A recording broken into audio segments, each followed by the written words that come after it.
जय हिंद दोस्तों। चलिए आज हम शुरुआत करने वाले हैं वर्ड पावर की क्लास में। भाग 7 में हम पहुंच चुके हैं। देखिए यहाँ पे क्या है कि हम लोग वर्ड पावर की जो है मिक्स पढ़ रहे हैं। पहले हमने जो वर्ब पढ़ा है जिसमें हम लोग और रूप पढ़ा है वर्ब का, जैसे first form, second form, third form, fourth form, fifth form, और उसके बाद हमने सिनोनिमस पढ़ा। Is that clear? सिनोनिमस में हमने क्या किया, हमने 10 वर्ड को पढ़ा है अच्छे तरीके से। अब यहाँ पे भाग 7 में मैं इस पहुंच चुका हूं और यहाँ पे हम कुछ वर्ड पावर पे वर्कआउट करेंगे। यहाँ पे क्या है, ये जो वर्ड पावर है बहुत छोटे छोटे और बहुत इजी वर्ड पावर है।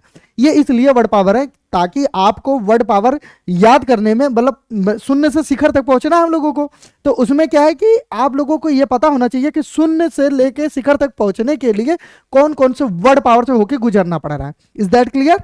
इसमें से बहुत से ऐसे वर्ड पावर है जिनको आप ऑलरेडी जानते भी हैं और आपको लगेगा अरे ये तो क्या हलवा पढ़ा रहे हैं सर, ठीक है। लेकिन मैं आपसे ये कह रहा हूँ, वादा कर रहा हूँ कि फिर वर्ड पावर आगे चल के बहुत हाई होने वाले हैं। ये अभी उन लोगों के लिए भी वर्ड पावर है इस तरीके से, जो क्लास चल रही है स्पोकन इंग्लिश क्लास से जो है उसमें ये वर्ड पावर काम देंगे। ये उन लोगों के लिए भी बहुत ज़्यादा हेल्पफुल है। लगा लीजिए 95% ये उन लोगों के लिए ही है।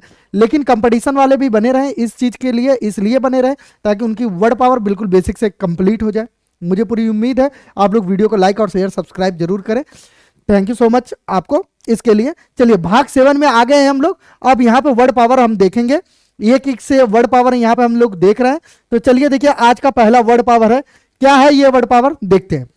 पहले ध्यान से समझिए, यहां पे लिखा हुआ है पहला वर्ड पावर कि आंसर। आंसर का मतलब ध्यान से समझिए क्या होता है। आंसर का मतलब पहला तो एक उत्तर होता है जिसे एक प्रकार से आप नाउन भी कह सकते हैं। Is that clear? अब आंसर का मतलब एक वर्ब भी होता है जिसे आप इस तरीके से उत्तर देना जिसे कहते हैं। Is that clear? I hope कि आप लोगों को अच्छे तरीके से समझ में आ गया होगा। ये सिनोनिमस में पढ़ा रहा हूं क्योंकि छठी जो क्लास है वो सिनोनिमस की है, तो सिनोनिमस में पढ़ा रहा हूं इसीलिए। ये अब ये आपका है उत्तर देना। अब उत्तर देना की इंग्लिश जो है, एक तो आंसर होती ही है, उसके साथ साथ दूसरा क्या होता है, रिप्लाई भी। आप उत्तर देने को इंग्लिश में रिप्लाई भी बोल सकते हैं। Is that clear? अच्छा, आगे भी देखो, रिस्पॉन्स भी बोल सकते हैं। ऐसा नहीं है कि सिर्फ जो है आप उत्तर देने की इंग्लिश जो है सिर्फ आंसर होता है, ठीक है, आंसर होता है। आगे आप रिस्पॉन्स भी बोल सकते हैं। Is that clear? I hope कि आप लोगों को बहुत अच्छे से समझ में आ गया होगा। किसी को कोई दिक्कत पहले वर्ड में आई नहीं होगी, पूरी मुझे क्या है उम्मीद है इस बात की। Is that clear? आगे चलते हैं। दूसरा देखिए, यह है बिलीफ। बिलीफ का मतलब होता है विश्वास, विश्वास करना भी होता है। ध्यान से समझ लीजिए, बिलीफ ये इट मींस विश्वास होता है, विश्वास करना भी होता है। अब ध्यान से समझिए, अब जैसे विश्वास है तो विश्वास के लिए कितने वर्ड यूज कर सकते हैं आप इंग्लिश में? आ रही है बात समझ में? Are you getting my point? तो देखिए, विश्वास को इंग्लिश में फैथ भी बोल सकते हैं। Is that clear? कॉन्फिडेंस भी बोल सकते हैं और ट्रस्ट भी बोल सकते हैं और बिलीव भी बोल सकते हैं। इट मींस विश्वास की जो इंग्लिश है वो 4 है। इन चारों में से अगर आपको विश्वास की इंग्लिश बोलना हो तो आप किसी को भी यूज कर लीजिए, जैसे बिलीव, फैथ, कॉन्फिडेंस या ट्रस्ट। इन चारों में से किसी एक को आप यूज कर सकते हैं अच्छे से। जैसे आप ऐसे बोल सकते हैं कि, ऐसे भी बोल सकते हैं कि आई नो हिज कॉन्फिडेंस। मैं उसके विश्वास को जानता हूं, कॉन्फिडेंस, ठीक है, कॉन्फिडेंस। इस तरीके से आप बोलचाल की इंग्लिश में आप ऐसे कॉमनली जो है बोल सकते हैं, जो स्पोकन लैंग्वेज वाले हैं, ठीक है। इस तरीके से आप बोल सकते हैं ट्रस्ट मी, विश्वास करो मुझ पे, ट्रस्ट मी। दूसरा वर्ड ट्रस्ट मी, विश्वास करो मुझ पे। इस तरीके से आप इंग्लिश बनाएंगे और आपकी इंग्लिश जो वैकेब को जो है ना अपने डेली रूटीन में यूज करना सीखो। जब तक सीखोगे नहीं आप कैसे बोल सकते, अरे विश्वास करा, ट्रस्ट मी, मुझ पे विश्वास करो। तुम इस तरीके से यूज करेंगे तो आपकी इंग्लिश कम्युनिकेशन स्किल बहुत ही गजब की हो जाएगी। चलिए, आई होप कि आप लोगों को ये अच्छे तरीके से समझ में आ गया होगा। दूसरा वर्ड, तीसरा चलते हैं। देखिए, ब्रेव। ब्रेव का मतलब क्या होता है, यहां पे देखिए ब्रेव दिया है। ब्रेव का मतलब होता है वीर। वीर का मतलब समझते हो, एक फिल्म आई थी सलमान खान की, वीर, वो वाला वीर है। मतलब वीर का मतलब ब्रेव का मतलब बहादुर का मतलब डेयरिंग वाला जो व्यक्ति होता है, जो बहुत बहादुर होता है, रात बिरात कहीं भी चल जाए, कब्रिस्ताने में चल जाए, आई बात समझ में। फोने पे बतियावत बतियावत कब्रिस्तानी में जाके ओके लगल कि जैसे कोनो बैठका बनल वही पे जाके बतियावत, और बतावा का हाल चाल बा, ठीक है, खाना वाना खैला। अरे कितनी बार पूछबे खाना वाना खैला, हाँ दिन भर में 10 बार पूछबे खाना वाना खैला, खाना खैला कि ना, नहिला कि ना, धोइला कि ना, कपड़वा कौन पहले हुआ, हाई कौन पहले हुआ, हाउ कौन पहले हुआ, ये कुल करा न। तो वही के कहल जाला विश्वास हो कि विश्वास में वो जाके बागी में बतिया, तो गाँव के लड़का जो है ना चल जाइए रात बिरात जो है बतियात बतियात बागी में चल जाइए, जाइए कोनो कब्रिस्तानी पे बैठ जाइए, एक से एक बात दूंगा, बाद में पता चला अरे कब्रिस्तानी हम आगे लाना, चला अच्छा ठीक है, ऐसे ऐसे फिर टहलत टहलत फिर घरे चले जाते हैं। तो वीर उसी को बोलते हैं। Is that clear? अच्छा, वीर के लिए दूसरा एक वर्ड यूज कर सकते हैं, बोल्ड। बोल्ड भी यूज कर सकते हैं आप वीर के लिए। अच्छा, वीर के लिए और कौन सा वर्ड यूज कर सकते हैं आप, देखिए जरा। वीर को क्रेजियस भी बोल सकते हैं आप, ओके, वायलियंट भी बोल सकते हैं। इन सब का मतलब, इन दोनों का मतलब भी क्या होता है, वीर ही होता है। आई बात समझ में? आई होप कि आप लोगों को ये चारों वर्ड बहुत अच्छे तरीके से समझे में आ गया होगा, मुझे पूरी उम्मीद है इस बात की। ओके, आगे चलते हैं। देखिए अगला, देखिए ये भी वर्ड देखिए जबरदस्त है। बिल्ड, बिल्ड का मतलब होता है बनाना। बिल्ड का मतलब क्या होता है, बनाना। इसका मतलब होता है बनाना। कौन सा बनाना, केला वाला नहीं, खाने वाला नहीं बनाना, जो आप सुबह सुबह क्या करते हैं खाते हैं, दूध पीते हैं, केला खाते हैं, सोचते हैं बॉडी उडी बन जाएगी। अरे भैया, आई बात समझ में। दिमाग को एकदम तंदुरुस्त रखो, फिर देखो बॉडी उडी चावल दाल से भी बन जाती है। आई बात समझ में। ये नहीं है कि पूरा वही है कि बनी जाती है। बिल्ड का मतलब होता है बनाना। बिल्ड से ही इसमें ER लगा देते तो बिल्डर, बिल्डर बन जाता है, यानी बनाने वाला बन जाता है। ये प्रकार का एक रूट है जो एक अलग क्लास चलेगी उसकी। फिलहाल यहाँ पे देखिए बिल्ड का मतलब होता है बनाना, ये एक प्रकार की वर्ब है। वर्ब का मतलब क्रिया, क्रिया का मतलब क्रियाक्रम नहीं, वो जो मर जाते हैं, ठीक है, कि 13 दिन बाद 10 दिन बाद क्रियाक्रम, वो क्रियाक्रम नहीं। बिल्ड का मतलब होता है बनाना बाबू। और मेक का मतलब भी होता है बनाना। आई बात समझ में। इरेक्ट का मतलब भी होता है बनाना। कंस्ट्रक्ट का मतलब भी होता है बनाना। इसी वर्ड से ही बना है। कंस्ट्रक्शन जो होता है, कंस्ट्रक्शन वाले काम में काम करता है वो मेरा भाई, ये फलाना ढिकाना, ऐसे लोग बोलते हैं। Is that clear? I hope कि आपको ये बिल्कुल बात अच्छी समझ में आ गई होगी। चलते हैं तब अगली क्लास में, अगले वर्ड में। 5वां वर्ड है हमारे पास जबरदस्त तरीके से, चलिए बने रहिए 5वें वर्ड पे। देखिए जरा, तो ये वर्ड 5वां वर्ड थोड़ा सा और ऊपर कर देते हैं, आइया, यहां पे आ गया। चलिए भैया देखिए 5वां वर्ड लिखा है बार बरस। बार बरस का मतलब होता है असभ्य। असभ्य का मतलब ऐसा व्यक्ति जो बदतमीज हो, जिसके पास तमीज ना, बात करने की तमीज नहीं है। आई बात समझ में। आप जब किसी के सच्चाई पे ना जब आप ताबड़तोड़ बोलने लगते हैं ना, तो लोग कहते हैं कि बदतमीज हो गया है। आई बात समझ में। लेकिन मैं आप लोगों से यही गुहार करूंगा कि अगर जो चीजें सही है तो उस पर आप अड़े रहिए।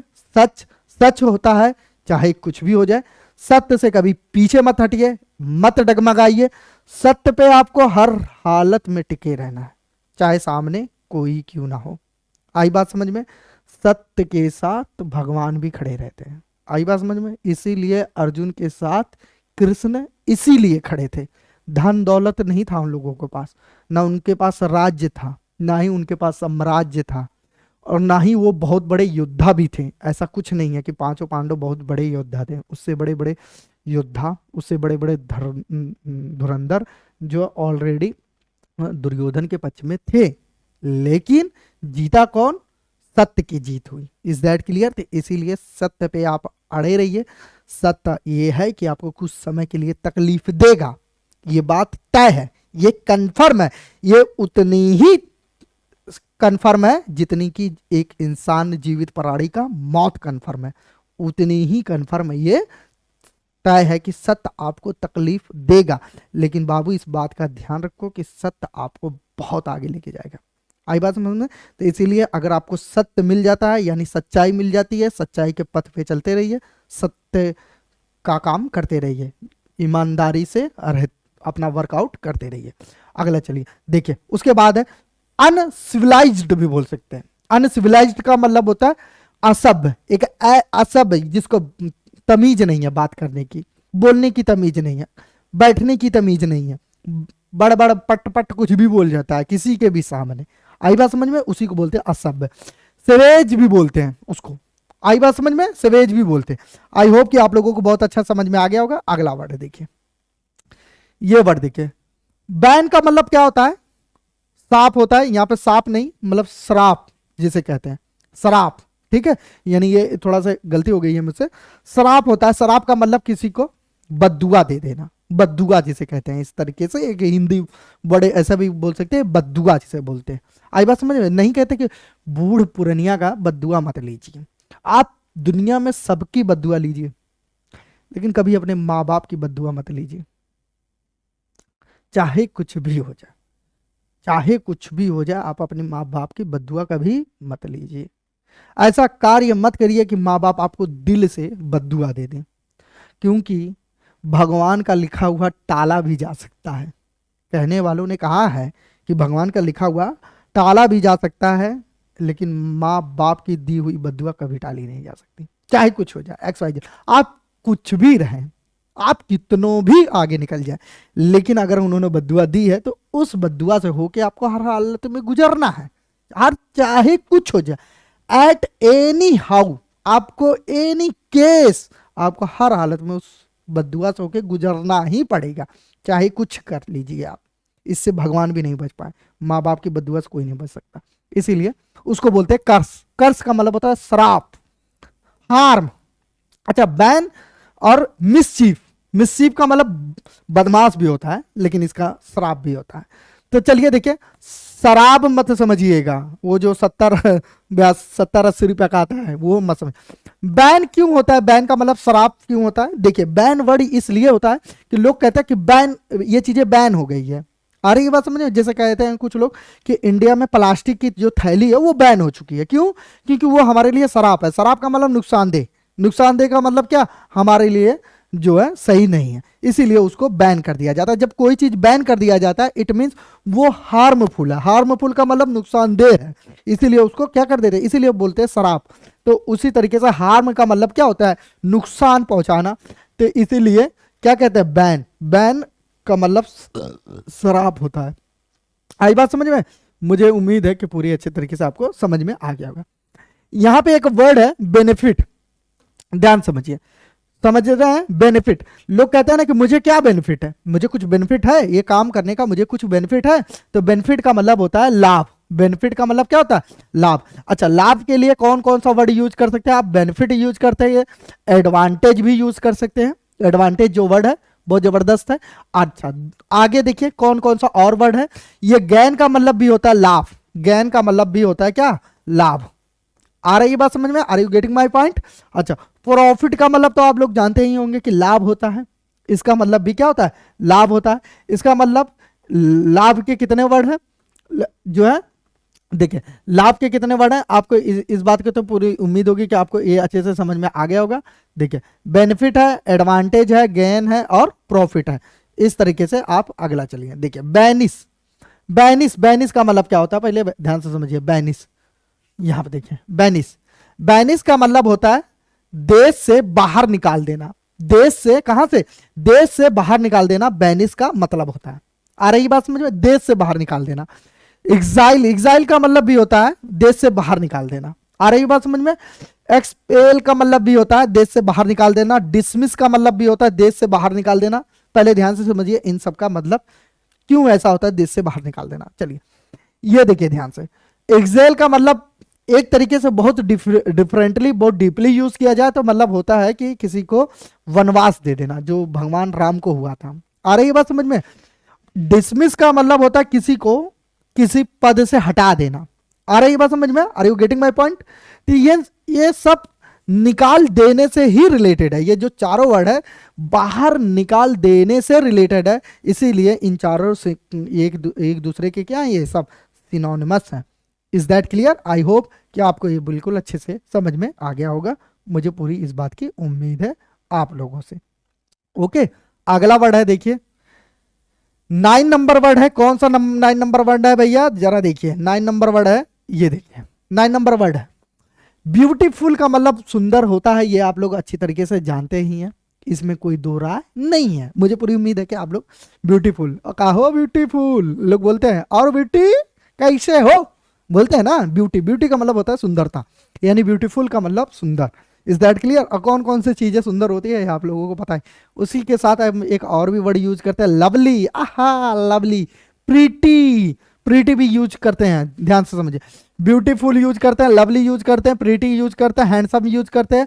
हैंडसम ज्यादातर किनके लिए यूज करते हैं? हमारे जैसे लड़कन के लिए, मतलब मैं तो नहीं खुद का, मैं तो हैंडसम नहीं हूँ, लड़कों के लिए यूज करते हैं, यानी लड़का जितने हैं, ठीक है।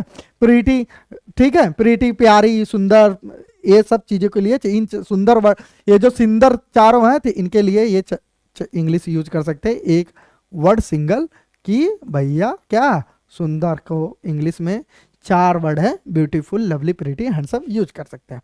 आई होप कि आप लोगों को बहुत अच्छे से समझ में आ गया होगा। किसी प्रकार के किसी को टाइफाइड मलेरिया बुखार नहीं होगा। 10 नंबर वर्ड। चलिए भाई लास्ट वर्ड देखिए, मैंने आपको बताया दिया था, ऊपर ही एक वर्ड बता दिया था, वही वर्ड ये फिर से रिपीट है कि बोल्ड का मतलब साहसी होता है, यानी बहादुर होता है, जो मैंने आपको बता ही दिया।